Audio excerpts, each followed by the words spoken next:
చెప్పు, మాట సాయం కావాలా, మూట సాయం కావాలా? పడేస్తాను. ఇదే ఇంటి ముందు నా కూతురు చచ్చింది అని నువ్వు తలారా స్నానం చేశావు. అందుకే నేను నిన్ను నాన్న అని పిలవట్లేదు, పేరు పెట్టి పిలవాల్సి వచ్చింది. Very good. నీ పిలుపు కోసం ఎవ్వరూ ఇక్కడ మొహమాసలేరు. ఎందుకొచ్చావు? ఏం కావాలో చెప్పు. నాకు న్యాయం కావాలని అడగడానికి వచ్చాను. అసలు నేను ఇక్కడి దాకా వచ్చిన కారణం నువ్వే. ఏంటి? నేనా? అవును, నా మొగుణ్ణి పోలీసులు అరెస్ట్ చేసి తీసుకెళ్లారు. నీకు తెలుసా? నీ మొగుడేమైనా రాజకీయవేత్త, వ్యాపారవేత్త నలుగురికి తెలియడానికి? ఆఫ్టర్ ఆల్ నీ మొగుడు. అయినా అరెస్ట్ అయితే అడగాల్సింది పోలీస్ స్టేషన్లో, ఇక్కడ కాదు. నా మొగుణ్ణి పోలీసులు అరెస్ట్ చేయడానికి కారణం నువ్వు. అందుకే నిన్ను అడగడానికి వచ్చాను. ఏం మాట్లాడుతున్నావు? నిజం తెలుసుకుని మాట్లాడుతున్నాను. అందుకే నిలదీయడానికి వచ్చాను. ఏమిటో నువ్వు తెలుసుకున్న నిజం? ఇన్నాళ్ళు మా మీద ప్రేమ మాత్రమే లేదనుకున్నాను, కానీ ఇప్పుడు మానవత్వం కూడా లేదని అర్థమైంది. నిన్ను కాదని వెళ్ళి మేము పెళ్లి చేసుకుని హ్యాపీగా ఉన్న కోపంతో మమ్మల్ని ఏడిపించాలని, సుఖంగా బతకూడదని నా మొగుడిని ప్లాన్ చేసి పనుల నుంచి తీయించేశావు. అంతకుముందు మర్యాదగా నేను హోటల్లో పనిచేసుకుంటుంటే ఆ మేనేజర్ని బెదిరించి నా జాబ్ తీయించేశావు. సొంతంగా ఏదో కష్టపడి మేము పిండి తయారు చేసి షాపుకి వేసి మా బతుకు మేము బతుకుతుంటే నీ మనుషుల్ని పంపించి వాళ్ళ ద్వారా ఆ పిండిని ఏదో కల్తీ చేయించి ఆ పిండి తిన్న వాళ్ళు ఇబ్బంది పడి పోలీసులు కంప్లైంట్ ఇచ్చేలా చేసి నా మొగుని అరెస్ట్ చేయించింది నువ్వు కదూ. మాట్లాడవే. ఏంటే? ఎక్కడికొచ్చి ఎవరితో ఏం మాట్లాడుతున్నావో తెలిసే మాట్లాడుతున్నావా? నీ పని, నీ భర్త పని పోవడానికి మా ఆయన కారణమా? కల్తీ చేసి నీ మొగుడిని జైలుకు పంపించింది మా ఆయన అంటున్నావా? కొంచెం కూడా సిగ్గు సెరలు లేకుండా, పెద్ద చిన్న చూడకుండా ఏ ఇంటికొచ్చి ఎవరిని తక్కువ చేసి మాట్లాడుతున్నావో తెలుస్తోందా నీకు? నేనేం ఆధారం లేకుండా మీ ఆయన్ని అనరాని మాట్లాడట్లేదు. నేను అడిగే ప్రశ్నలకి సమాధానం చెప్పను. మౌనంగా ఉన్నాడే మీ ఆయన్నే అడుగు. ప్రమాణం చేసి చెప్పమను. ఆయన చేసిన నిర్వాకం ఏంటో నీకే తెలుస్తుంది. ఏంటండి అది నోటుకొచ్చినట్టల్లా మాట్లాడుతుంటే మీరేం మాట్లాడరేంటి? గట్టిగా సమాధానం చెప్పండి. నేనేమీ కామ్గా లేనే.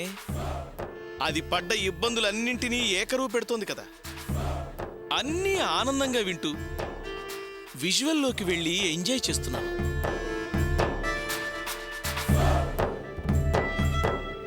కరెక్టే, అది చెప్పేవన్నీ నిజాలే. ఈస్ట్ మన కలర్లో ఎంత బాగా కనిపిస్తున్నాయో తెలుసా? ఆ కష్టాలు, కన్నీళ్లు, బాధలు, లాఠీ దెబ్బలు ఆహాహాహా బ్రహ్మాండంగా ఉన్నాయి, కను విందుగా ఉన్నాయి.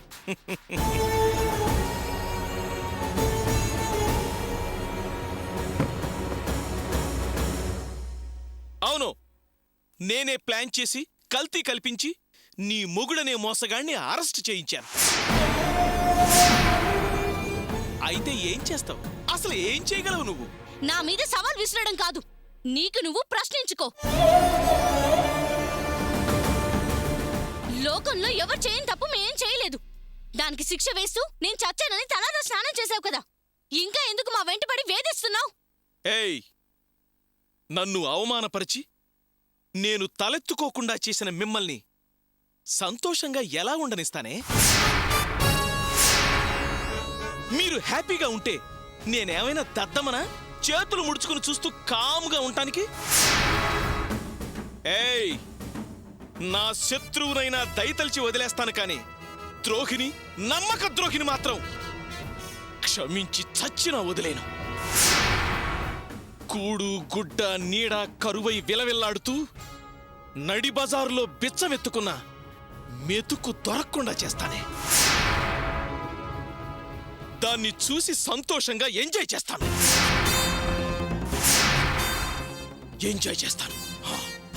ఇంతకాలం నేను తప్పు చేశాను, అవమానించాను, అది తట్టుకోలేక కోపంగా ఉన్నావు అనుకున్నాను.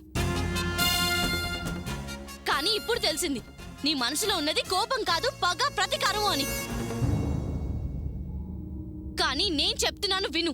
నీ రక్తం పంచుకొని పుట్టిందాన్ని. నీ ఒంట్లో ఉన్న రక్తమే నా ఒంట్లోనూ ఉంది. అదే పట్టుదల పొగరు నాకు ఉన్నాయి. నువ్వనుకున్నది జరగదు. నీ ఎదురుగా నీ కళ్ళ ముందే సంతోషంగా బ్రతికి చూపిస్తాను. నీ నోటితోనే అది నా కుదురని అందరిలో అనేలా చేస్తాను. ఏయ్, నా మీదే సవాలు విసురుతావే? ఇలా సవాలు విసిరిన చాలా మంది నా కళ్ళ ముందే సమాధైపోయారే.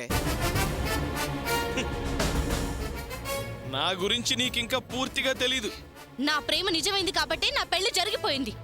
అందుకే నేననుకున్నదే జరుగుతుంది. ఏ పరిస్థితుల్లోనూ నీ గుమ్మం ముందు నిలబడి నీ సాయం అడగను. నువ్వు చేసి చూపించావుగా. నేను ఇప్పుడెళ్ళి తలారా స్నానం చేస్తాను. నా శబదం నేను నెరవేర్చుకుంటాను.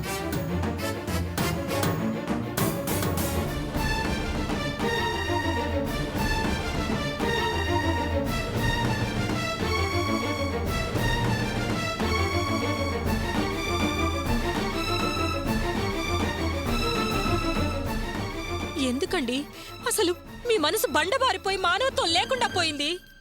కూతురే చచ్చిందని తలస్నానం చేశారు. ఇంకా ఎందుకండి దాన్ని సాధిస్తారు? ఏయ్, ఏంటే నీతులు చెప్తున్నావు? మంచి చెడు చెప్పేదేనండి భార్య. ఏ టైంలో ఏం చెప్పాలో అది భర్తకు చెప్పవలసిన బాధ్యత భార్యదేనండి.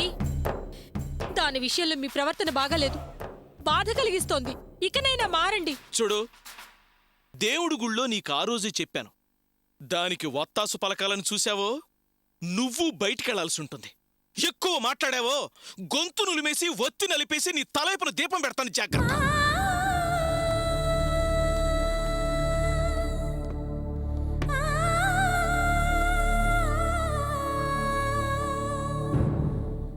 సపాడు ఎటు లేదు పాటైనా పాడు బ్రదర్. రాజధాని నగరంలో విధి విధి నిధి నాదే బ్రదర్. స్వతంత్ర దేశంలో చావు కూడా పెళ్లి లాంటిదే బ్రదర్. సపాడు ఎటు లేదు పాటైనా పాడు బ్రదర్. రాజధాని నగరంలో విధి విధి నిధి నాదే బ్రదర్. ఏం చేస్తున్నావు? చూస్తే కనబట్లేదా? పాటలు పాడుకుంటున్నానే. ఏంట్రా మన పరిస్థితి ఎలా అయిపోయింది? ఇప్పుడేం చేయాలో ఆలోచించావా? ఏం ఆలోచించాలి? ఏం ఆలోచన చేయలేకనే ఇలా పాటలు పాడుకుంటూ కూర్చున్నాను. ఒరే, ఏదైనా వ్యాపారం ఆలోచించరా. రేవతి, ఎక్కడికెళ్ళొస్తున్నావమ్మా? ఆ మనిషి దగ్గరికెళ్ళి కలిసొస్తున్నాను. ఏ మనిషిని? మాధవరావు. మీ నాన్ననా? అత్తయ్య, ఆయన ఇంకెప్పుడు మా నాన్న అని అనకండి. ఆయన కలవడానికి ఎందుకు వెళ్ళావమ్మా? ఏంటి అత్తయ్య అలా అడుగుతారు? జరిగింది, ఆయన చేసింది అంతా అప్పుడే మర్చిపోయారా? నేను నిన్నే చెప్పాను కదా ఆయన నూరికే వదలనని. అందుకే పొద్దున్నే డైరెక్ట్ గా ఇంటికెళ్ళి మొహం వాచేలా అడగాల్సినవన్నీ అడిగేసొచ్చాను. నా ముందే నేనే చేశాను, ఇంకా చేస్తాను, ఏం చేస్తావని నన్నే అడిగాడు. అంటే పిండి ప్యాకెట్లు కల్తీ చేయించింది మీ నాన్నేనా? మళ్ళీ చెప్తున్నాను, ఆయన మా నాన్న అని అనపాసు. జరిగిన వాటికి అన్నిటికీ కారణం ఆయనే. మనం డెవలప్ అవ్వకూడదు, సంతోషంగా బతకూడదని ఇవన్నీ చేస్తున్నాడట. మనం తినడానికి తిండి లేక ఆయన కాళ్ళ మీద పడాలని చూస్తున్నాడు. కానీ నువ్వు అనుకున్నట్టు జరగదు. ఎన్ని కష్టాలైనా ఎదురించి మేము దర్జాగా బ్రతికి చూపిస్తామని శపథం చేసొచ్చాను. ఏంటమ్మా, చదువుకున్న దానివేగా, అంత తెలివి తక్కువగా శబదం ఎలా చేసావమ్మా? ఏంటంటే మీరనేది? ఆయన ఏమన్నా మామూలు పని చేశాడా? ఏదో మన అదృష్టం బాగుండి ఆ పిండి తిని ఎవరు చావలేదు. అదే జరిగితే వాసుని మనం బయటికి దిగలడం మన వల్ల ఏ పనేనా? ఆయన ఎంత పెద్ద మనిషి అయినా అవ్వచ్చు, కానీ ఇలాంటి బుద్ధి తక్కువ పనులు చేస్తుంటే ఎలా సహిస్తావు? అందుకే నువ్వు నేను తేల్చుకుందామని ఛాలెంజ్ చేసొచ్చాను. ఏంట్రా వాసు, రేవతి చేసొచ్చిన పని అక్కడికెళ్ళి ఎదిరించి మాట్లాడొచ్చిందంట్రా. కాకపోతే ఏంటమ్మా, ఆయన చేసిన పనికి ఇంకేం చేస్తారే? ఊరుకుంటే మరీ అలసైపోతాం. మనిషి పుట్టాక కాస్తైన రోషం పోర్షం ఉండాలి. రేవతోటికి సవాల్ మాత్రం ఇసురొచ్చింది. అదే నేను వెళ్ళుంటేనా కాలర్ పట్టుకొని బయటికి లాగి వాయించొచ్చేవాడిని. రేవతి, నువ్వు వెళ్ళేటప్పుడు నన్ను పిలిచుండొచ్చు కదా, నేను కూడా తోడుగా వచ్చేవాడిని. నేను వెళ్ళింది గొడవ చేయడానికి కాదు, న్యాయం అడగడానికి. కానీ ఆయన అన్యాయంగా మాట్లాడాడు. అందుకే నేను ఛాలెంజ్ చేయాల్సి వచ్చింది. ఎడ్డు వెంటే తెడ్డువని నువ్వెంతంటే నువ్వెంతని పెద్ద చిన్న లేకుండా మాట్లాడేసి వచ్చావా? అమ్మా నువ్వు కాస్త నోరు మూసుకోవే. రేవతి కరెక్ట్ గానే బిహేవ్ చేసింది. అలాంటి మనిషితో అలాగే ప్రవర్తించాలి. ఏంట్రా నువ్వు కూడా మూర్ఖంగా కొంచెం కూడా అర్థం చేసుకోకుండా మాట్లాడుతున్నావు? అత్తయ్య, ఆయన వల్ల మళ్ళీ ఏదైనా గొడవ వస్తుందేమోనని భయపడుతున్నారేమో. మీరేం వరి అవ్వకండి అత్తయ్య. నేను ఆయన కూతుర్ని. ఆయన 3 అడుగులు ముందుకెళ్తే నేను 30 అడుగులు ముందుకెళ్తాను. 30 కాదు 300 అడుగులు ముందుకెళ్దాం రేవతి. ఇక నుంచి మనం చాలా కష్టపడాల్సి ఉంటుంది. ఒకటి సంపాదనకు, రెండవది ఆ మాధవరావుని ఎదిరించడానికి. నువ్వు దేనికి భయపడకు రేవతి, నీ వెనకాల నేనున్నాను. చాలా సంతోషం వాసు. అత్తయ్య, ఆ రోజు మీ ముందే కదా తలస్నానం చేసి నా కూతురు చచ్చిపోయింది అని చెప్పాడు.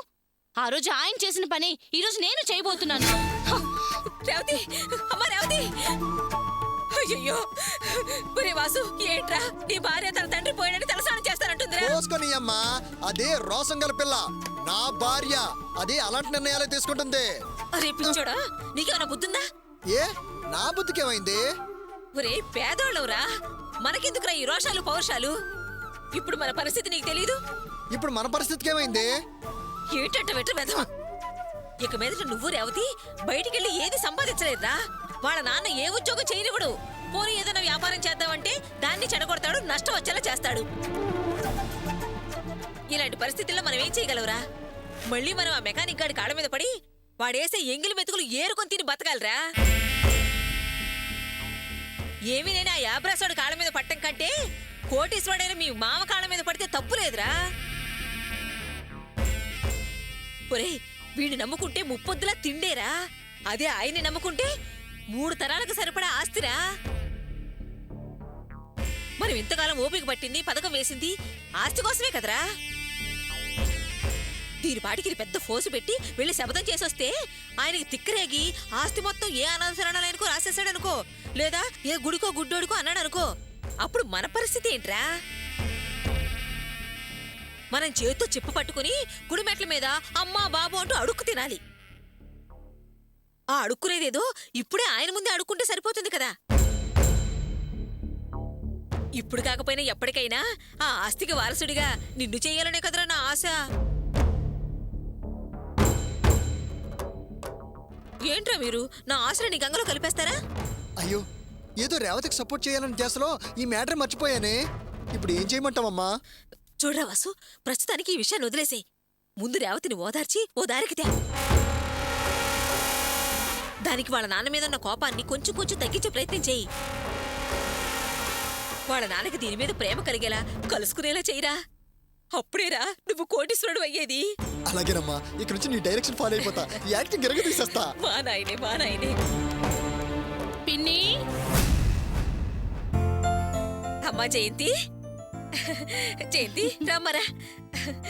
ఏంటమ్మా పెద్ద టిఫిన్ క్యారేజ్ తీసుకొచ్చావు?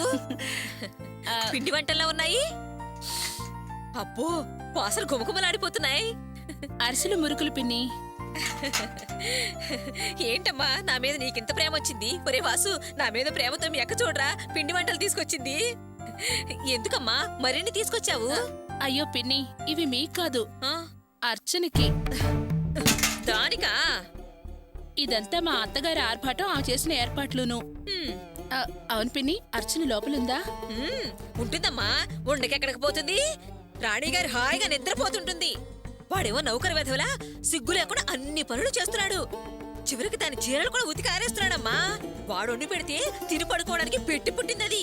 అవును పిన్ని, నువ్వన్నట్టు అది పెట్టి పుట్టింది.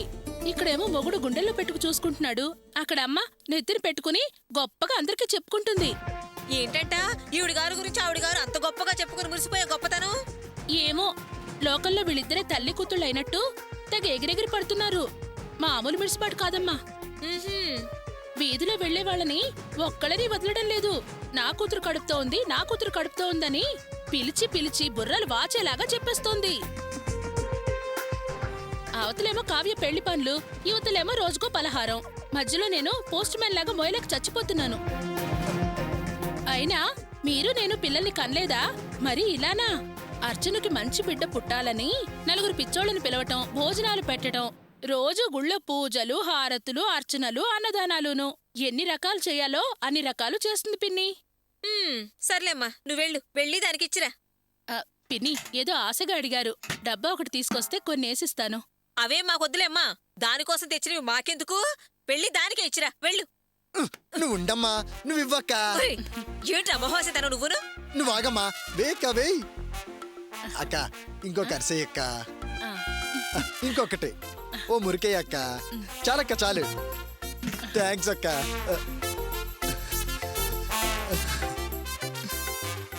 ఒరే నీ కొంచెమైనా బుద్ధుందా?